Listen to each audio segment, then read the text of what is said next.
About a month ago, I created my first portfolio review and it got some really great comments, and I saw that you guys really enjoyed it. So I said in that video, from time to time I will upload these portfolio reviews because I don't really have the time and I don't want it to be the focus of this channel. But if it helps you guys, I'm going to find these new portfolios from time to time. Once again, don't expect these to come live every single week, but in this video I'm going to show you another one which is fantastic in many ways but also not really great in some others. So let's get started.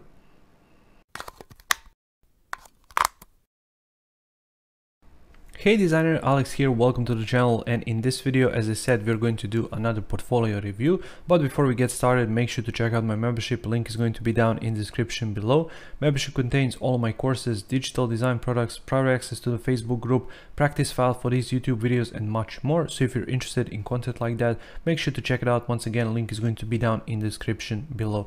Now, the website we have today is of this one. So here is the website of a person called Siemak. I'm hoping I'm pronouncing this correctly, and let's refresh it so you can see this intro animation. So you can see Siemak. This is the guy in question. I found this portfolio on Dribbble, by the way. You can see front-end projects, UI design apps for freelance works. So English should be a bit better. Here we have a layout on the side, here we have a logo, and we have a big text in the center, which I'm not really all that big fan of, because you can see that this text is really complex, really dense. So I get what he's trying to do. Hey there, my name is Siemak. I'm a product designer and JS developer focused on web and mobile apps. So that's quite alright in terms of content, but in terms of layout, I don't really like it, because I would put this to be just a little bit smaller, for example, so it takes a bit less space. And this at the bottom is GitHub, Dribbble, Skype. So we have a nice hover effect for all of these colors. And here we have these call to actions. So when I hover, this mouse hover enlarges.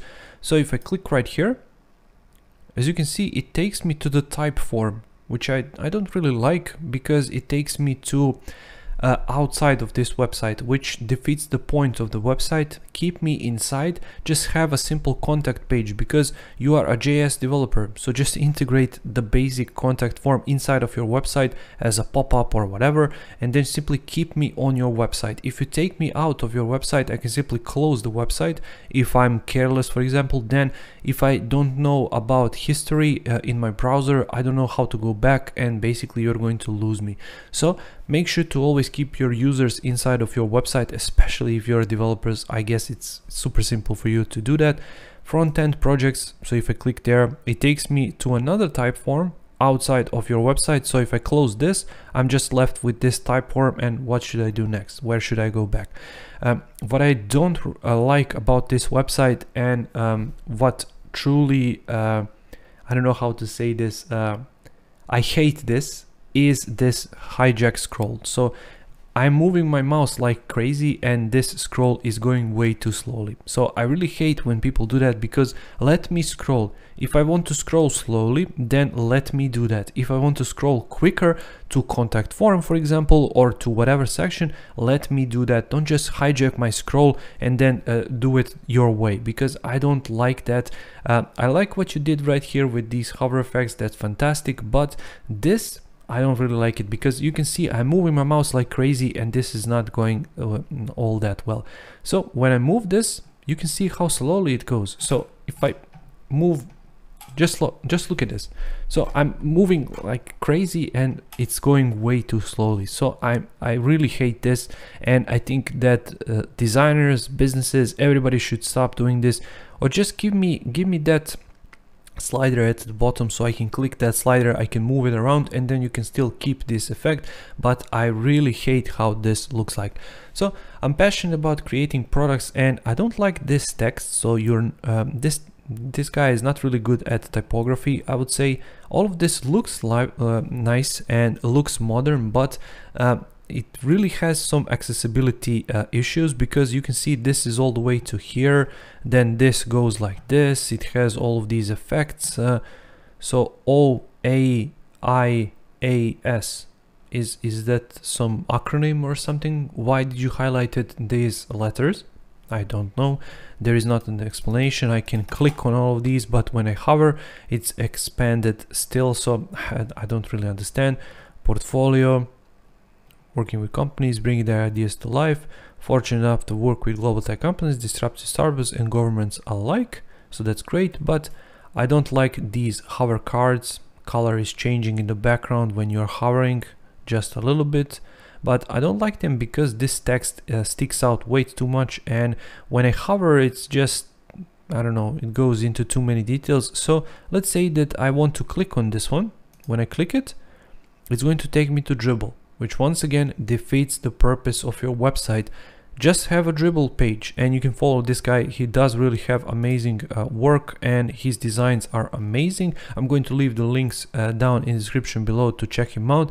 Once again, fantastic, but what's the point of your website? Simply have a Dribbble page and call it a day. You don't need a website if you want to send people to your Dribbble page. Just keep them on your website, because that's going to improve the possibility of conversion. What I also hate is this: see it online. That's great, but why did you put this soon? If it's not finished, don't put it in your portfolio, because when I click this, it's going to take me to the real website, which is fantastic. But once again, I want to see your process. How did you design this? It takes me to Dribbble. I don't want to see Dribbble. I want to see it on your website, because I am on your website. What's the point of having website if you want to send people to your Dribbble account? So if I click on this one, as you can see, it takes me to Dribbble, but it says right here, see it online. So it should be live, but when I click here, it takes me to Dribbble. So once again, what's the point of having a website and sending me to Dribbble? I don't really know. So let's say Cinema Ticket. If I click there, you can see we have a website right here, which is great. It loads too slowly, but that's good if you have a website to show to your viewers. But once again, here, see it online. It takes me here. That's great. I can get it on Google Play. I can test it out. That's fine. But show me your work. How did you arrive to this result? I want to see your process, because if I'm hiring you, does it take you 2 days to finish something like this, or 6 months, or 2 years, or whatever? So let me know what your process is like. Also, am I hiring just you, or is there 5 additional people there? I know this is your website, but are you working with somebody else? Are you working as a part of a studio? Are you working by yourself? So tell a story. Let me know about all of these things, because they are really important. Small collection of clients, just 3 clients, and this scroll is killing me once again. So this is changing from time to time. So let's say I want to click on this one, it takes me there, but I want to click on this one, and they are changing way too much. So what I would do right here is simply use arrows or pagination or something like that. So for example, if I know about this Hammer card, I want to click it, but it's gone. Make sure to give an option to your users to go back to check it out if they want to, because users might recognize some brands and they don't recognize all of the brands. So I want to see the brand I recognize. Give me an option to do that. So we have a recent Dribbble, once again Dribbble page, and this is lagging way too much because it's loading animations and it's just too slow. You can see this is not loaded all to the end. Tell me more. Let's connect. So when I click right there, once again it takes me to Typeform. Why? If you're a developer, just integrate a simple Typeform, integrate a simple contact form in your website. Don't send me to your Typeform. What is the point? And let's check out the responsive side of this website. So if I pin it to here, if I move it to here, let me move it like so. Let's see how it looks like. So you can see the problem with this. So right here, you can see how this text is cut off. So if I switch to like this, you can see all of this wasted space right here. And don't just think that this is just on your computer when you test it out. I tested this on my phone. It's exactly the same. So it's not optimized for mobile devices at all. So once again, if I tap and move my finger a bit too much, I don't see this text. I have to move it like this. So how these clients are changing now from top to bottom, so it's not really all that good. And also, why do you have these 3D effects on mobile view? And I tested it out, it doesn't work on mobile device, obviously. So if you are a developer, you should know better to integrate this better. And just check this out. Text barely fits inside of the website, but not this one. Obviously I have to scroll. What is the point of this? So once again, I like the style, I like the layout, I like all of these scroll animations. I like your thinking about telling a story like a book, so it's not scrolling up and down, it's scrolling left and right. I found this fantastic, but I would tell a story a bit different than this. I would integrate these forms into your website, not outside of your website. Once again, not to repeat myself too much.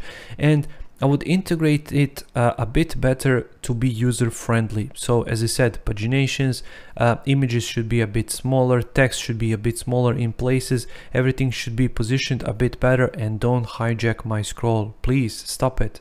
So that's it for this video. I hope you guys liked it, I hope you enjoyed it, and I hope you picked up a few tips here and there. Once again, I think this website is amazing. I think it looks amazing, but it's not really good for usability, and it has a lot of usability issues.